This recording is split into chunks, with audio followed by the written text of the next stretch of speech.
Sendirian itu menyakitkan. Jam berapa ini? Kenapa aku sepertinya tidur lama sekali? Nada menggeliat di atas kasur membolak-balikan badannya. Menguap sampai kesadarannya sudah betul-betul pulih. Nada kemudian duduk dan mengambil handphonenya. Hah? Sudah jam 4 sore? Aku tidur lama sekali.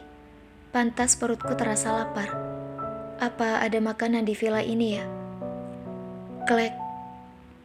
Kenapa sepi sekali? Nada keluar dari kamarnya, lalu berjalan di sekitar villa mencari orang.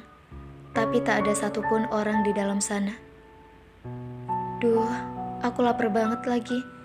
Apa aku keluar aja cari makan? Nada tak berpikir lama langsung kembali ke kamarnya. Mengambil tas yang kemarin diberikan oleh Radit, lalu memasukkan dompetnya ke dalam sana, memakai sendal dan segera keluar lagi dari kamarnya menuju pintu luar villa. Tidak ada orang sama sekali. Kejam sekali mereka, meninggalkanku sendiri di villa, tanpa menawarkan makan, tanpa memberikan aku minum di kamar, dan sekarang meninggalkanku sendirian seperti anak hilang. Menyedihkan sekali hidupmu, Nada. Bahkan tak ada orang yang peduli padamu sekarang. Gumam Nada sambil bersungut kesal menyusuri jalan raya. Suasana di Seminyak pada sore hari cukuplah ramai. Banyak pejalan kaki yang rata-rata adalah turis asing. Mereka keluar dari tempat tinggalnya dan mulai beraktivitas. Tujuan sebagian besar orang adalah pergi ke pinggir pantai dan menikmati sunset di sana.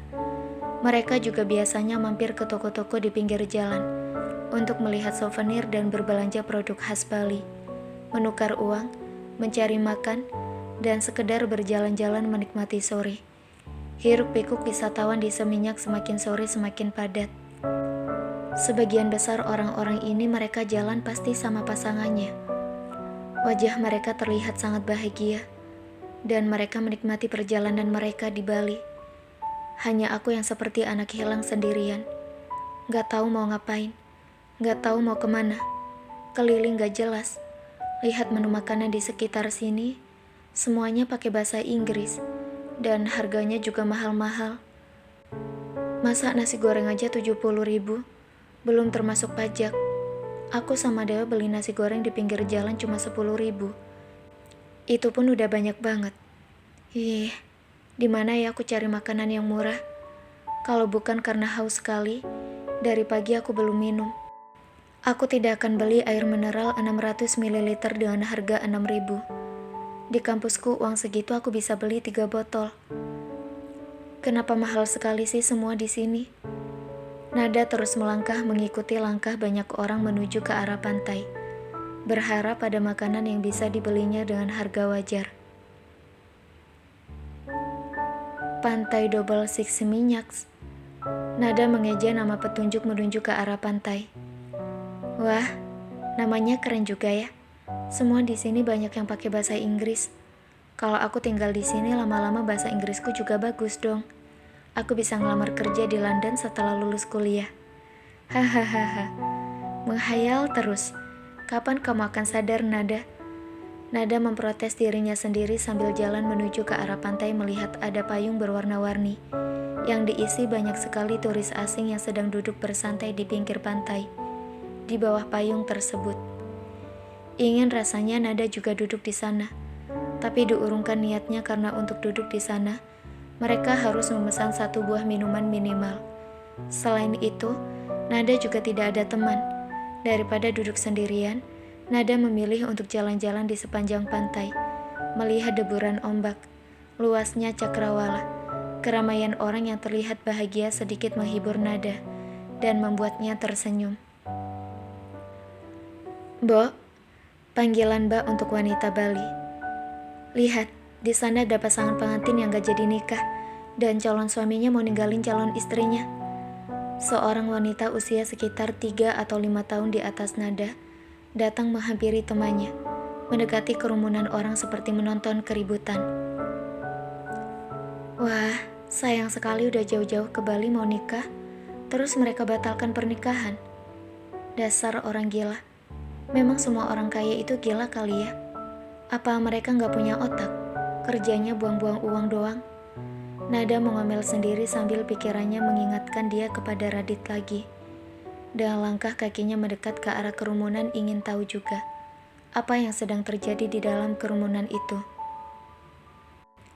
Kali aja aku bisa rekam, terus aku upload di YouTube. Lumayan kalau untung dapat AdSense, tinggal bikin judul pernikahan yang batal di Bali. Hahaha. Nada menghibur dirinya sendiri dengan guyon receh, lalu semakin mendekat ke arah kerumunan. Aku tidak mencintaimu. Dari awal aku sudah katakan padamu kalau aku tidak mencintaimu. Dan kau memaksa aku untuk menikahimu dengan cara menyakiti ibuku. Kalian semua pikir, aku tidak tahu apa yang kalian semua mau lakukan. Aku tidak tahu apa rencana kalian pada ibuku. Kalian pikir, selamanya kalian bisa membodohiku. Mulai saat ini, jangan pernah ganggu aku lagi. Suara itu... Jantung Nada berdegup kencang saat mendengar suara seorang pria yang menolak pasangannya. Tapi wajahnya, Nada belum bisa melihat, dan Nada terus berusaha untuk maju ke depan kerumunan. Dewa, kamu gak bisa gitu ke aku. Kamu sudah berjanji akan nikahin aku kan? Aku gak berjanji akan menikahi kamu kalau kamu tidak menyandera ibuku. Tapi maafkan aku sudah tahu semua permainan kalian. Sekarang kalian tidak bisa lagi menipuku. Sudah cukup kau menghancurkan hubunganku dengan kekasihku dengan semua tipu dayamu. Aku sudah meninggalkan wanitaku karena kebodohanku sendiri sudah mempercayaimu. Dewa kemudian melepaskan tangan Anita dan menatap ke wajah ayahnya. Aku sudah berusaha fair pada kalian semua untuk meninggalkan wanita yang paling aku cintai, demi menyelamatkan ibuku yang ada di tangan kalian. Tapi kalian semua justru ingin menipuku lebih. Mulai saat ini, kita tidak ada hubungan lagi, ayah. Dan mulai saat ini, aku akan berhenti memanggilmu ayah. Kau bukanlah ayahku. Dewa, kamu gak bisa tinggalin aku begitu aja. Kamu sudah janji untuk menikah denganku. Kita sudah bertunangan. Dan hari ini adalah hari pernikahan kita. Aku tidak akan pernah melepaskanmu. Anita tetap memaksa untuk memegang tangan Dewa dan mencegah Dewa pergi dari sisinya. Aku berjanji menikah denganmu kalau kau menjaga ibuku. Tapi kalian semua sudah mengecewakanku. Apa perbuatan kalian pada ibuku? Dewa melepaskan lagi tangan Anita dan beranjak untuk pergi meninggalkan mereka semua. Dewa, aku gak akan biarin kamu pergi. Bodoh amat, berhenti memanggilku. Jangan pernah sebut namaku lagi dengan bibirmu yang penuh dusta. Dewa memaki Anita dan melepaskan tangannya dari tangan Anita, lalu membuka cincin tunangannya dan melemparkan ke wajah Anita. Aku udah kembalikan cincin itu ya. Kita sudah tidak ada hubungan lagi. Dewa, Nada mendekat memegang punggung Dewa dengan tangannya.